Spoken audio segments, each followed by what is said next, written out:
మహారాష్ట్రలో మహావికాస్ అఘాడీ నేతలు భారీ ఆందోళనలు నిర్వహించారు. బద్లాపూర్ మైనర్పై లైంగిక వేధింపులకు నిరసనగా ఆందోళన చేశారు. పుణేలో ఉద్ధవ్ ఠాక్రే నేతృత్వంలోని శివసేన, మహారాష్ట్రలో శరద్ పవార్ నేతృత్వంలోని ఎన్సీపీ నిరసన తెలియజేశారు.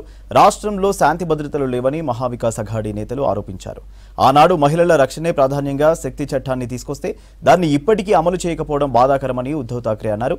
మహారాష్ట్రలో మహిళల వేధింపులపై రాష్ట్రపతి స్పందించాలన్నారు శరద్ పవార్.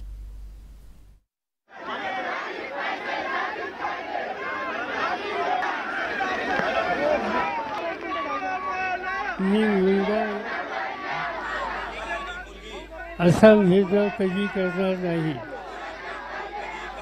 महिलांचा सन्मान राखील.